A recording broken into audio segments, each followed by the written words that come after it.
Anh thư. Thư ơi. Thư. Thư nói đi, con nói đi. Merry Christmas.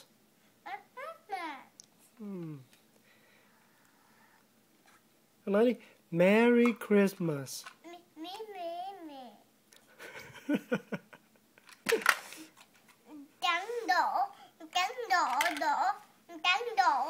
Thư còn màu tím đâu? Màu tím. Màu tím đâu ha? Thư trắng. Đúng rồi, Thư gắn màu trắng.